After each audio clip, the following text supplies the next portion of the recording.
Hai, selamat berjumpa kembali anak-anak kami. Kita melanjutkan pembelajaran kita pada hari ini, yaitu materi kelas 5 tema 4 dengan judul Sehat itu Penting. Subtema 4, subtema 3 yaitu cara memelihara kesehatan organ peredaran manusia, dan pembelajaran yang ketiga.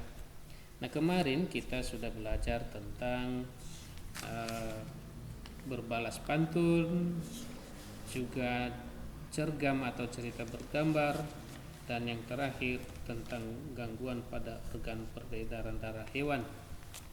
Nah, anak-anak, kemarin itu kita disuguhkan dengan sebuah cerita, ya. Nah, di sana kalau anak-anak perhatikan, kalau dikatakan dia berbalas pantun, ya, jadi yang diungkapkan di sana adalah perasaan. Nah, berbalas pantun itu dengan orang lain bisa mendatangkan banyak manfaat, ya. Apa saja manfaatnya? Bisa meningkatkan imajinasi dan kreativitas. Tapi ingat, dalam berbalas pantun itu harus ada saling berkaitan antara pantun yang satu dengan yang lainnya, sehingga pemaknaannya nanti atau amanatnya nanti bisa diikuti atau dipahami oleh orang lain. Lalu kita melihat kembali cergam ada di halaman 90-91. Nah, di sana ditampilkan gambar dan cerita. Nah, itu katanya, makanya dikatakan cerita bergambar, karena ada dua unsur di sana. Selain ada gambar, ada juga tulisan. Nah, cergam atau cerita bergambar itu merupakan kependekan dari cerita bergambar, ya. Cergam sama dengan komik, ya. Mengapa dikatakan sama? Karena komik itu adalah suatu bentuk seni yang menggunakan gambar-gambar tidak bergerak dan disusun sedemikian rupa sehingga membentuk jalinan cerita, ya.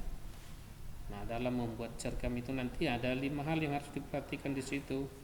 Dilihat di video kemarin itu, yang pertama adalah menentukan ide, menentukan karakter, menentukan alur cerita, mengembangkan alur cerita, dan menggambar sesuai dengan alur cerita. Nah, pada gangguan organ peredaran hewan kemarin kita mengetahui bahwa sistem peredaran darah hewan itu ada dua, ada yang sifatnya tertutup dan ada yang terbuka, ya. Kalau dia tertutup, itu darah itu didistribusikan ke seluruh tubuh melalui pembuluh-pembuluh darah. Nah, jadi tidak ada darah yang mengalir di luar pembuluh darah. Sedangkan kalau sistem terbuka, peredaran darah itu didistribusikan ke seluruh tubuh tanpa melewati pembuluh darah. Jadi darah itu langsung aja dialirkan ke jaringan tubuh tanpa melalui pembuluh darah. Nah, di situ bedanya. Nah, untuk hari ini kita melihat kembali pembelajaran kita. Di layar Anda itu ditampilkan sebuah gambar tentang seorang anak, kita namakan Dayu. Dia sedang di depan kelas. Kalau kita hubungkan dengan materi kita, berarti dia sedang membaca pantun. Dia, kalau kita perhatikan, dia adalah seorang anak yang betul menguasai pantun, ya. Dia membaca dengan jelas, sikap tubuhnya baik, ya. Nah, lihat teman-teman yang lain begitu memperhatikan, tidak ada yang ribut, tidak ada yang main-main. Semua pandangannya fokus kepada Dayu.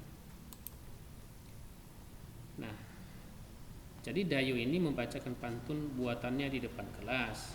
Pantun Dayu itu berjenis pantun jenaka. Jadi Dayu berhasil membuat tertawa teman-temannya melalui pantunnya. Artinya kalau bisa dia membuat suasana menjadi lebih baik, membuat suasana menjadi lebih menggembirakan, maka itu artinya Dayu berhasil menyampaikan amanat dari pantun itu.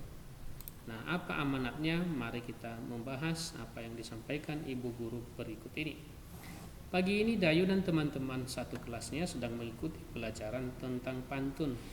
Ibu guru menjelaskan cara pembuatan pantun. Ibu guru menjelaskan bahwa membuat pantun harus memperhatikan sajak dalam pantun. Misalnya akhiran baris pertama adalah N, maka baris ketiganya juga harus N. Nah, jika akhiran baris keduanya T, maka akhiran baris keempatnya juga harus T, seperti contoh berikut ini. Jalan-jalan dekat pohon, tempat indah hijau rumput. Pada Tuhan kita memohon, sesuai ajaran yang kita anut. Nah, perhatikan sajak akhirnya adalah baris pertama N, ya. Akhir barisnya adalah N dan baris ketiganya juga harus dengan N, ya. Ini.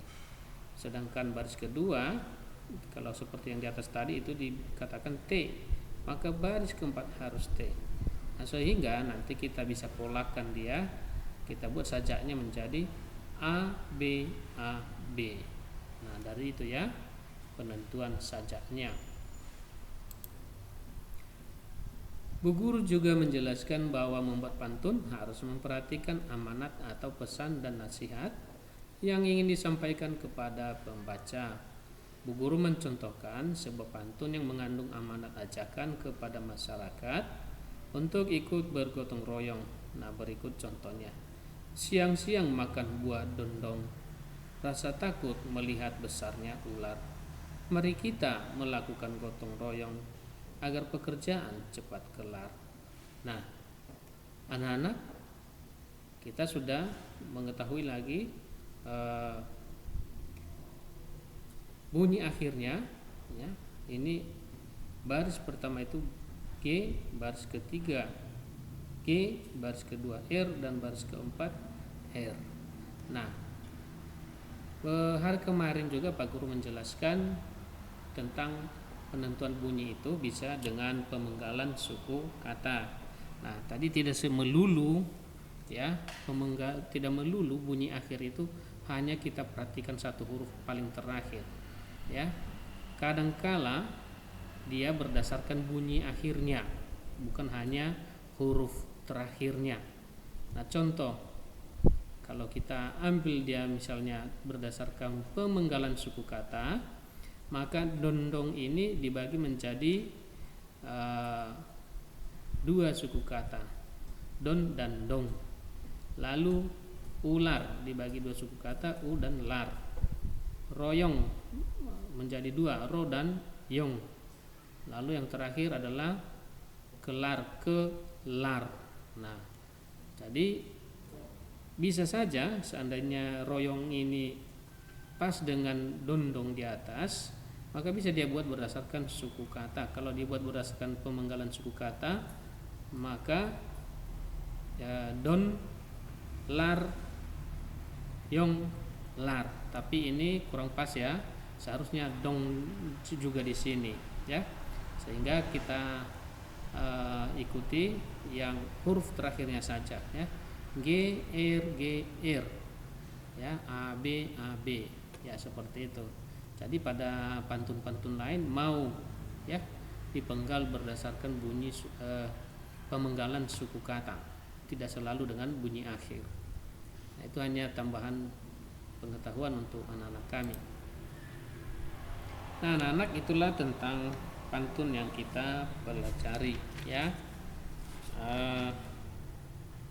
Ingat bahwa di dalam pantun terdapat amanat atau pesan yang ingin disampaikan kepada pembaca atau pendengar, ya. Jadi apa itu amanat atau pesan pantun? Itu adalah tercermin pada baris ketiga dan keempat. Kalau kita melihat tadi pantun ini, nah, amanatnya adalah melakukan gotong royong agar pekerjaan cepat kelar, ya. Itu maksudnya kerjasama. Nah, itulah amanat atau pesan dari pantun tersebut. Kita lanjutkan, perhatikan gambar. Ini ada sekumpulan orang. Pada gambar pertama ini mereka beramai-ramai mengangkat beban yang besar, yaitu sebuah rumah. Dan di gambar kedua juga ada sekelompok orang yang beramai-ramai sedang membaguskan rumah yang sudah rusak, ya. Jadi beda ya, kalau yang satu ini bukan yang rusak, tapi dipindahkan dia. Sedangkan yang ini, yang gambar kedua itu memang posisi rusak, ambruk. Nah, jadi ada orang yang menyokong, ada orang yang menahan, ya. Nah, ini artinya dibaguskan kembali. Nah, apa maksudnya ini? Contoh bentuk kegiatan gotong royong itu bisa kita lihat pada kedua gambar ini, ya. Kalau kita pikir-pikir, kedua kegiatan ini akan amat susah kita laksanakan kalau sendiri. Coba lihat gambar pertama itu, pasti mustahil bagi kita mengangkat dengan tenaga kita sendiri sebuah rumah. Tetapi dengan gotong royong, dengan saling kerjasama, nah rumah itu bisa diangkat bulat-bulat, dipindahkan ke tempat yang lain. Nah begitu juga gambar yang kedua ini tidak mungkin bisa sekaligus rapi untuk membaguskan rumah ini yang sudah ambruk ini kalau tidak dikerjakan bersama. Nah, apa kesimpulan dari gambar itu? Nah, kesimpulannya adalah tentang pengertian gotong royong, unsur-unsur gotong royong dan manfaat gotong royong. Itulah yang mau disampaikan kepada kita pada kedua gambar ini. Nah, apa itu gotong royong? Apa itu unsur-unsur gotong royong? Nah, kita lihat di buku kita halaman 99, di sana disampaikan, ya, gotong royong itu. Nah, Pak Guru simpulkan secara sederhana, bisa kamu lihat nanti di bukumu. Gotong royong itu adalah bekerja bersama-sama untuk mencapai suatu hasil yang didambakan, ya. Itu dia secara sederhana. Nah, di buku ada juga penjelasannya, bisa kamu cocokkan nanti. Lalu yang kedua, unsur-unsur gotong royong. Ada di situ kesatuan, kebersamaan, kekeluargaan dan kerukunan, ya. Nah, itulah dia yang Pak Guru sampaikan tadi itu tentang pengertian dan unsur-unsur gotong royong, ya.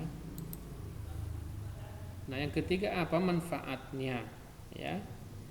Nah, manfaat gotong royong itu ada banyak manfaatnya, setidak-tidaknya ada 4, ya.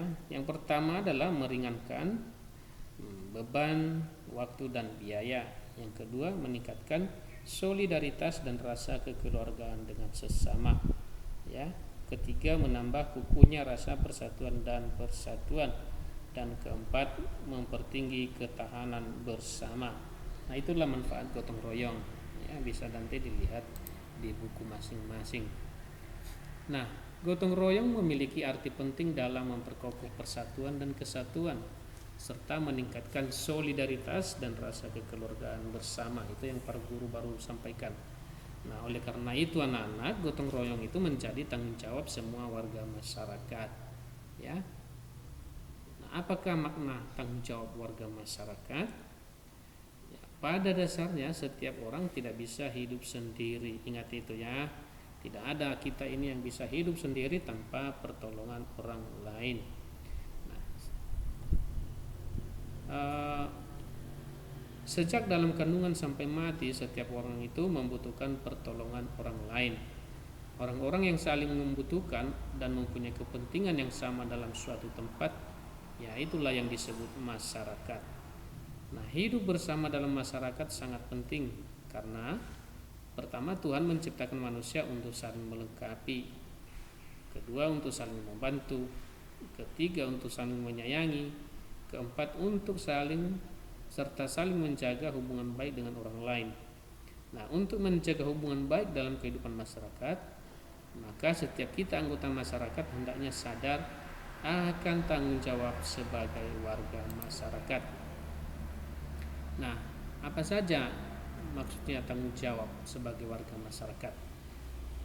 Maksudnya adalah menjalankan tugas dan kewajiban dalam kehidupan bermasyarakat, ya.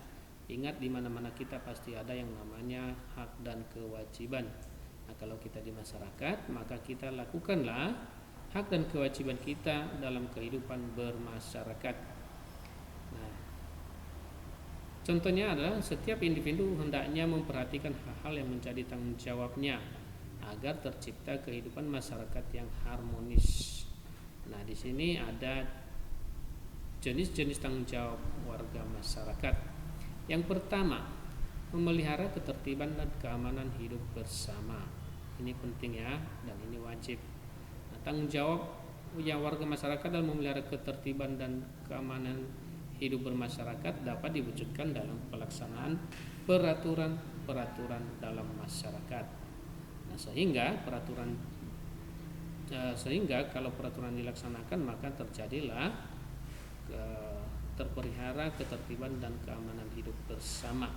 Nah, apa contohnya? Nah, kalau di kota-kota besar atau di daerah Jawa sana sering Pak Guru temukan dulu itu ada peraturan jam belajar masyarakat, ya, di mana pada jam-jam yang sudah ditentukan ini tidak ada anak-anak yang keluar rumah berkeluyuran, main kelereng dan segala macam, tapi mereka sungguh-sungguh di rumah melakukan peraturan jam belajar, ya, bukan tidur tapi peraturan jam belajar. Mereka belajar ya pada jam-jam yang sudah ditentukan. Lalu kedua, kegiatan ronda malam yang dilaksanakan secara bergiliran. Nah, ini di beberapa tempat masih terlaksanakan. Mungkin di daerah kita ya Pak Guru belum pernah melihat kegiatan ini dilaksanakan di daerah sekitar tempat Pak Guru tinggal. Nah, pelaksanaan peraturan-peraturan dalam masyarakat tersebut sepenuhnya menjadi tanggung jawab segenap warga masyarakat. Jadi tidak pada ketua RT atau kelurahan. Karena tidak mungkin seorang pemimpin ketua RT atau kelurahan itu mampu mengawasi rumah kita 24 jam. Jadi dilibatkanlah masyarakat secara bergiliran untuk menjaga ketertiban itu, sehingga semua masyarakat bisa merasa aman. Lalu menjaga dan memelihara rasa persatuan dan kesatuan masyarakat. Nah, untuk menjaga dan memelihara persatuan dan kesatuan antara warga masyarakat itu harus ada prinsip kuat, yaitu sebagai berikut. Yang pertama adalah membina keserasian, keselarasan, keseimbangan dalam berbagai lingkungan kehidupan. Ya, di segambar di bawah ini berbeda asal budaya, berbeda jenis berpakaian, tetapi membina keserasian sehingga semua merasa nyaman dalam sebuah kehidupan masyarakat. Saling mengasihi, membina dan memberi antar sesama. Lihat ya, ada saling kegiatan saling memberi, ya, ada saling mengasihi, lihat ya, dan membina. Mereka bekerja sama untuk memiliki keterampilan yang sama. Lalu tidak menonjolkan perbedaan tetapi mencari kesamaan. Nah, di dalam kehidupan bersama ini ya, kemungkinan tidak semua ini orang biasa, pasti ada orang kantoran, ada anggota pemerintahan, ada mungkin tentara, polisi dan sebagainya, tapi di dalam gambar ini tidak ada yang ditonjolkan perbedaan antara orang seperti itu, tapi mereka mencari kesamaan, yaitu mereka harus bekerja bersama.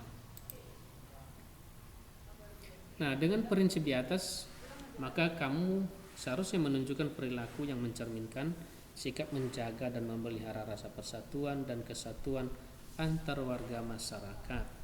Nah, apa-apa sajakah itu? Nah, yang pertama adalah kita harus hidup rukun, ya. Kita harus hidup rukun.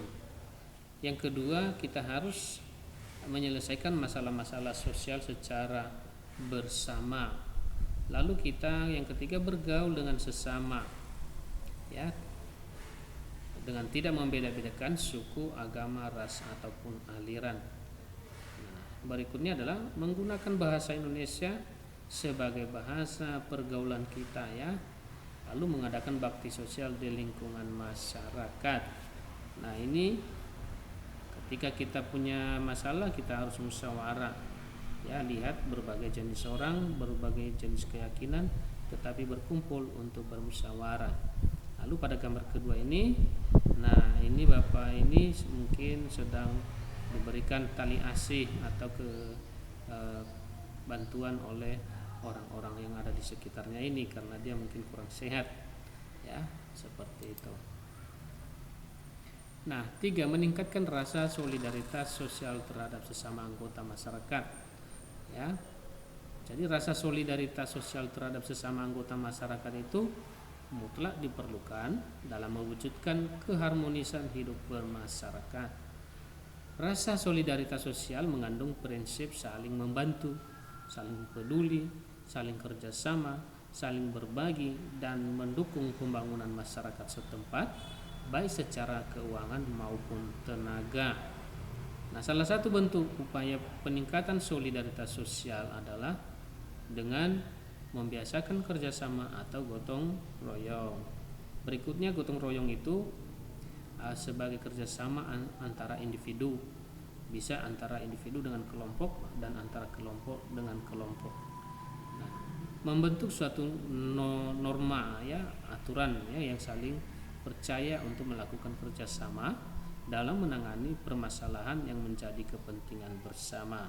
Nah, gotong royong itu sering sekali kita lihat kerja bakti atau ketika kita mau merayakan hari kemerdekaan, ya, pemasangan umbul-umbul, pemasangan gabah-gabahnya. Nah, itu melibatkan orang banyak.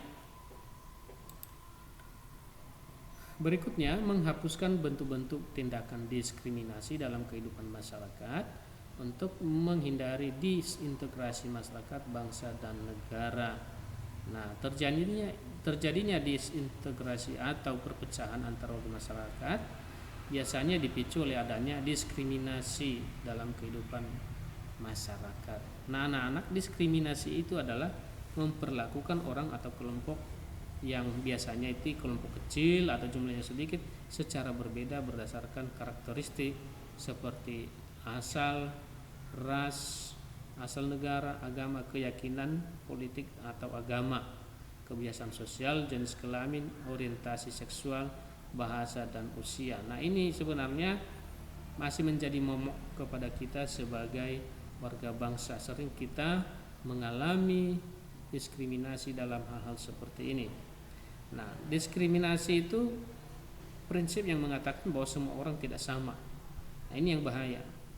Jadi tindakan-tindakan diskriminasi tersebut hendaknya kita buang jauh dalam pergaulan hidup bersama, ya, demi persatuan dan kesatuan antar warga masyarakat. Ya, kita itu sama-sama manusia. Lihat dalam buku gambar ini ditampilkan bahwa semuanya itu berbeda, tetapi tidak ada yang direndahkan, semua sama. Ya, dalam bermain juga, ya, baju-baju yang dikenakan oleh anak-anak dalam gambar ini menunjukkan perbedaan sebenarnya, tapi bisa bermain bersama. Nah, begitu juga tentang keagamaan kita. Ya, lihat para pemimpin agama kita semua dan gambar-gambar rumah ibadat kita di belakang. Ya, tidak perlu dicari masalahnya, tapi perlu dicari bagaimana supaya bisa hidup bersama, hidup berdampingan. Lihat pegangan tangan ini berarti menandakan kerukunan antar agama. Nah, tanggung jawab individu sebagai warga masyarakat itu adalah yang pertama toleransi, mentaati peraturan, serta ikut serta dalam kerja bakti. Itu dia, ya.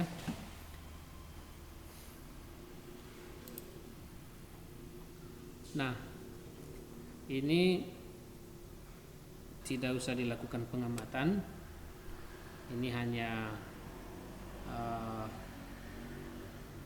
sebagai bahan kita saja, tapi kalaupun diamati bisa juga, tetapi tidak sebagai tugas untuk dikirim ke Pak Guru, ya.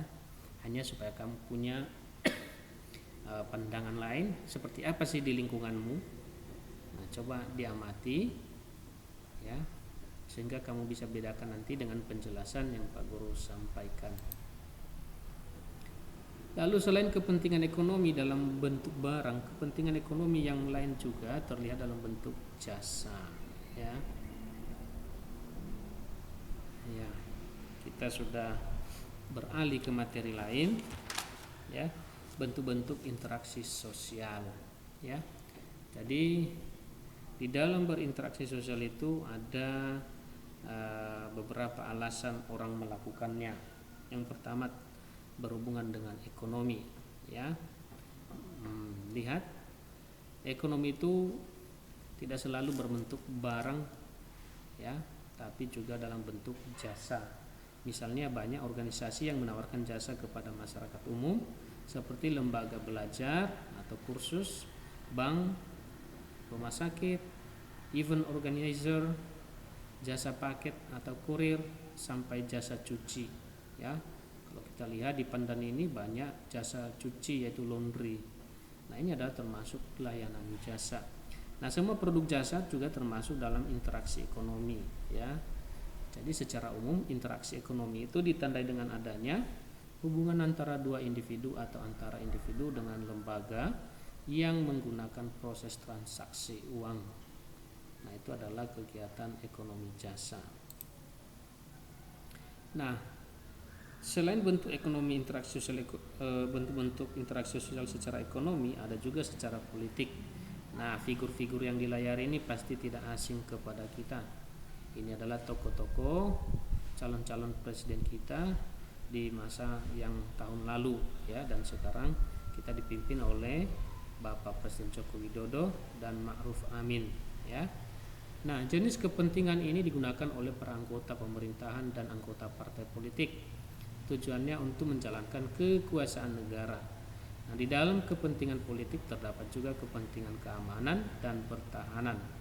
Nah, kepentingan ini secara umum ditandai dengan adanya proses transaksi politis dan kesepakatan untuk menjalankan negara. Makanya ada namanya pemilihan umum. Berikutnya bidang sosial budaya. Nah, dalam kepentingan sosial, seseorang selalu ingin mendapatkan tempat atau kedudukan dalam masyarakat. Nah, itu kebiasaan kita. Dan itu sudah menjadi hari-hari atau bentuk kehidupan manusia, ya. Nah, kepentingan ini akan menimbulkan interaksi dalam masyarakat karena kedudukan seseorang ditentukan oleh pengakuan masyarakat sekitar. Nah, jadi mencari kedudukan tanpa pengakuan masyarakat tidak mungkin terjadi. Ya, supaya kamu diakui masyarakat, maka kamu harus mempunyai kedudukan, ya, atau pengaruh di dalam masyarakat. Nah, sementara itu kepentingan di bidang budaya berkaitan dengan pola-pola perilaku, bahasa, organisasi sosial, religi atau keagamaan, agama yang dianutnya, dan seni yang telah menjadi kebiasaan turun-temurun dari leluhur. Nah, warga masyarakat yang saling berinteraksi tidak menutup kemungkinan akan ikut berinteraksi pula dalam bidang budaya. Nah, sehingga terjadi pengaruh budaya yang satu ke budaya yang lain. Ya, itu. Lalu bidang moral. Kepentingan moral berarti kepentingan yang berangkat dari keprihatinan akan rendahnya situasi moralitas masyarakat di wilayah tertentu, ya. Moral itu adalah kebiasaan yang buruk, ya. Moralitas itu adalah kebiasaan yang menjadi nilai di dalam masyarakat. Nah, kalau dikatakan moralitas buruk berarti sikap atau kepribadian dalam masyarakat yang terjadi itu tidak baik, ya. Contoh kepentingan moral yaitu siar agama, ya. Siar agama itu biasanya disampaikan melalui televisi, siar atau siaran agama, misalnya agama Kristen, siar agama Islam dan sebagainya. Lalu pelatihan keterampilan masyarakat dan pembinaan masyarakat oleh pemerintah. Nah, apa tujuannya? Agar kesadaran masyarakat di wilayah tersebut timbul untuk maju bersama dengan masyarakat di wilayah lain dalam membangun bangsa. Nah, gotong royong memiliki arti penting dalam memperkokoh persatuan dan kesatuan serta meningkatkan solidaritas dan rasa kekeluargaan bersama. Nah, oleh karena itu gotong royong menjadi tanggung jawab setiap warga masyarakat. Nah, inilah contoh-contoh moral itu. Lihat ketika si anak ini lewat depan orang tua, dia membukukan badan sambil permisi. Nah, bukan seperti kita sekarang ini. seperti kita tidak mengenal orang kalau kita berpapasan. Nah, beginilah yang sebenarnya kalau kita lewat depan orang yang lebih tua dari kita membukakan badan, tangan kita di samping kanan atau kiri, dan sekaligus mengatakan permisi. Nah, itu yang baik. Lalu dalam keluarga, kalau kita misalnya pergi sekolah, nah kita wajib mencium tangan orang tua kita, ya, sebagai tanda bahwa kita menghargai dan menyanjung orang tua kita. Lalu yang ketiganya adalah ada pengemis dan anak-anak sekolah. Nah, kita harap refleksi anak-anak pengemis itu pada dasarnya bukan yang diinginkan atau diharapkan oleh seseorang, tapi bagi pengemis yang seperti ini, ya, yang asli atau yang benar memang pengemis dia itu karena memang tidak ada cara lain untuk memenuhi kebutuhannya selain meminta-minta kepada orang lain. Nah, kalau kita menemukan hal-hal seperti ini, cobalah seperti anak di gambar ini, berbagi, ya. Tapi Pak Guru perhatikan di pandan ini, kalau kita melihat orang yang kurang sehat, ya, kita cenderung mengejek, bahkan bermain dengan dia, mencoba supaya dia marah, bahkan kadang-kadang juga melempar. Nah, inilah kesadaran kita yang kurang baik. Maka mulai sekarang melalui gambar ini, ya, kita memberikan sesuatu, kita menghargainya, ya. Mungkin anak ini beri uang, tapi kalau kamu tidak punya uang, ada makanan lebih, bisa juga diberikan. Itu adalah sebuah contoh-contoh bagaimana kita membina moral kita dalam kehidupan bermasyarakat. Nah, interaksi dalam berbagai bidang tersebut secara otomatis akan memengaruhi pembangunan di bidang-bidang yang bersangkutan, baik ekonomi, politik, sosial, budaya maupun moral. Nah, tentu saja yang diharapkan di sini adalah interaksi tersebut dapat membawa pembangunan yang bersifat kemajuan daripada kemunduran, ya. Tadi yang sudah kita bahas itu tujuan akhirnya adalah untuk pembangunan, untuk Indonesia maju. Untuk apa orang-orang ahli ini, untuk apa sarjana-sarjana ini kalau tidak bisa dipergunakan dalam pembangunan di bidang-bidang mereka yang sudah mereka capai. Nah, kalau ini bersatu, maka cita-cita negara kita menjadi Indonesia maju bisa tercapai. Nah, anak-anak, sudah panjang lebar Pak Guru ceritakan. Di sini ada tabel bentuk interaksi yang pernah saya lakukan. Nah, ini pribadi anak-anak kami di bidang ekonomi, bidang politik, bidang sosial, budaya, dan bidang moral. Itu sudah kita bahas. Lihat buku lagi nanti halaman 101. Nah, ini diharapkan jawabannya adalah anak-anak kami sendiri yang sudah alami, ya. Pak Guru bantu satu, ya. Nah, bidang ekonomi berinteraksi dengan customer service untuk membuka rekening tabungan. Nah, di customer service atau di bank ini, ya. Nah, itu bidang ekonomi. Lalu bidang politik ikut mensosialisasikan agar warga tidak golput.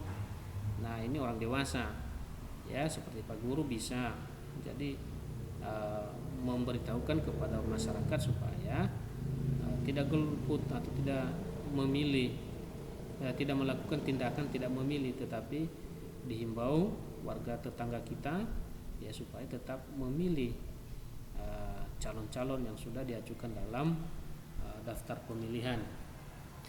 Lalu bidang sosial budaya, yaitu berinteraksi dengan teman-teman beda suku dan memperkenalkan budaya. Nah, ini, ya, berinteraksi dengan orang yang berbeda budaya. Lalu bidang moral, berinteraksi dengan teman agar menjaga kebersihan